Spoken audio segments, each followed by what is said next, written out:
HorrorDeconstruction.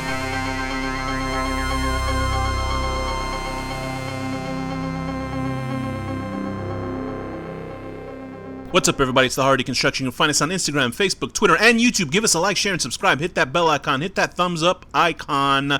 With your host for this solo deconstruction comp for the month of October. 31 films between Halloween. So, today's film is Velvet Buzzsaw 2019. A satire set in the contemporary art world scene of Los Angeles where big money artists and mega collectors pay a high price when art collides with commerce. Written and directed by Dan Gilroy, starring Jake Gyllenhaal, Rene Russo, and Zawe Ashton. So I picked this film, Velvet Buzzsaw, because there was big buzz around it. There was big talking about it when it released on Netflix of 2019. I was super excited to check it out because Dan Gilroy obviously was the director of the film Nightcrawler, a really interesting movie about a very bizarre man who is hungry for power and, you know, being the best that he can be. Really interesting film that starred Jake Gyllenhaal also. Jake Gyllenhaal has just done really wonderful work. He's obviously in Donnie Darko, one of the best movies I've ever seen. Well, at least growing up, it was fantastic. And it's still a very good film that I enjoy.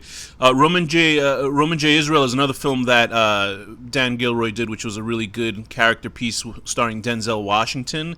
So, I mean, Dan Gilroy knows what he knows what to do, but I don't know what I don't know what happened with this one. It seems Netflix is a nice place for directors where they will throw, if you're a big name director, they will throw you money and they'll let you mostly do what you want to do. It's like with Scorsese. He said, hey, here's a lot of money, go make a 3-hour movie. So he did the Irishman, which was I enjoyed that film a lot, actually.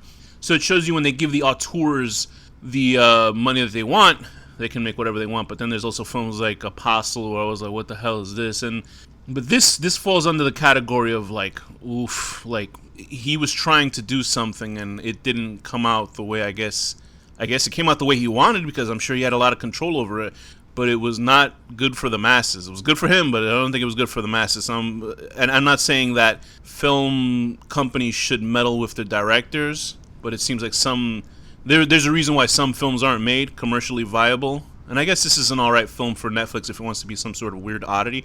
But let's just get into the film. So this movie concerns a group of artists and a group of people in the high art not fashion, but high art world. So, you know, contemporary art and stuff like that. There's this subplot of a guy who has passed away in his home. He's an old guy that was an obscure artist that nobody really knew. They just figured it out after he died. He has all these artworks in his home. He's dead. This a young artist decides to take his art and then pass it off as their own. This is not a new sort of storyline with these type of films. And what happens is a series of dark happenings occur as, you know, because of that happen. And I guess maybe his soul it's not some weird, it's very obscure why that happened. And I don't know if it's some sort of fucking Freddy Krueger thing where this guy's because you don't explicitly see this guy's ghost attached to anything. You don't see any ghosts in this film. You see weird shit happening later on in the film, as like automatons turning alive by themselves and stuff like that, and art pieces killing people. But there's obviously a curse on this guy's artwork because I guess this guy was like putting his blood into the work. I don't know if literally, but he put his life into his work, and I guess he must be pissed off that somebody's using his art, and it's starting to kill everybody who's involved. And so it was funny to see Toni Collette in here because she had just finished Hereditary. So this came out, and this was like a lesser horror film that she was in. This was trying to be the same sort of highbrow horror type of film that Hereditary was, because Hereditary took itself seriously, and this is, well, no, actually it was still a little bit, it didn't take itself too seriously where it was like, oh gosh, this is so like avant-garde, but this is satirical as well.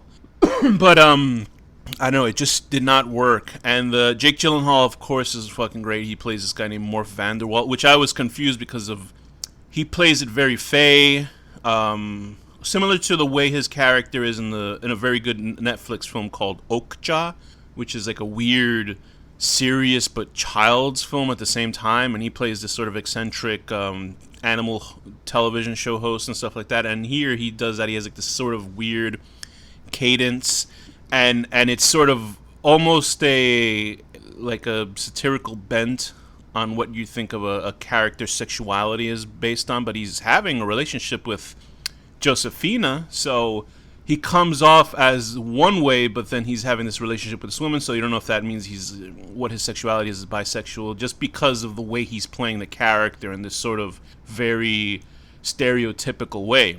And he does great work in this. Obviously, he's very good. Zawe Ashton is good as Josefina, and it's all these interminglings of characters and the really gruesome ways that they die. There's this really interesting set piece where people put their arm inside of this piece of art and they don't know what they're feeling, and then later on it ends up eating one of the women in the show. Like, it sucks her in and grinds her up. And then there's this really cool automaton, this like a robot guy that's built for an art show. Like, it's supposed to be about, politics and money and all that shit, and it looks creepy. And I was looking at it, I was like, oh, that was an interesting design. I wish that would have been throughout the whole film, but it only shows up at the end to kill one of the characters. And I'm like, well, this is like, it seems like it's a big waste, and it seems like it was all for nothing. Like, I think that it feels like Dan Gilroy was really like, oh gosh, man, I'm good at this. I'm gonna really set the art world on its head. And there's a lot of films that are satires of certain industries like fashion or music and stuff like that, and only a certain amount of people will be interested in seeing these types of films, the people that are actually in that lifestyle, because the rest of the time they're like, who gives a shit? Like, honestly, I've been in the art scene and I don't really give a crap. I saw this because I wanted to see a horror film about this, and it just, for me, it didn't work for me. And I can't really pinpoint it. It just feels like there's a lot of nothing going on in this movie, because it's all these sort of snobby characters, self-important, doing their own things, and it's supposed to be this sort of acidic and acerbic style of humor, but it doesn't really matter. It's just so, like, who gives a crap? And then we're seeing artists that are like really late with creating their works and how that works, and you have to be current or you'll be eaten alive by the press, and then somebody else is always there to like replace you. So it's all that type of industry shit, and you can see that in a bunch of Hollywood shows. And it's like there's a lot of films like that where in the modern age, like this film, nobody would have saw this shit in theaters, I guess. That's why it just went straight to Netflix. And I think that's what is the big negative aspect of it, is just that who cares? Because if it's done really well, obviously you'd see it. But they tried to tell this, dramatic, satirical look at the art scene using horror, and it just it's tonally, it's all off. And I'm fine with mixing genres in films, but you got to make it like interesting, because like to not to keep aping this, but to go back to Hereditary, it's a family drama, but then it's also a horror film at the same time, and they merge both of them quite seamlessly, to me at least. A lot of people, it's very surprising that a lot of people just didn't like that movie, which I can't get, but I enjoyed it. But with this, it's supposed to be satire about the art scene and how not corrupt, but how, I guess I could say, just fucked up it is, and how people are just so up their own asses and making money and stuff like that. Obviously, it's a business, so of course people are going to make their own money and stuff like that.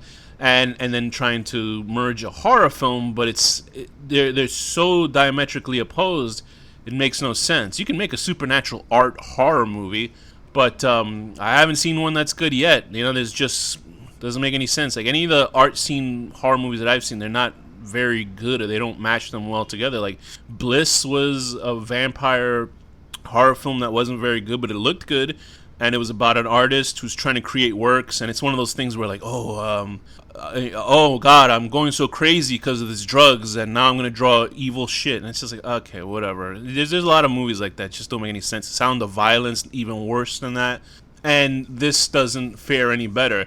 The acting is good, so if you just want to see these actors do good stuff, but they're not given anything really interesting to do, and Gyllenhaal really is the only character that's interesting in the film, and even you're just like, oh, whenever he's not on the screen, you're just like, who gives a rat's ass about anybody? The death scenes are okay.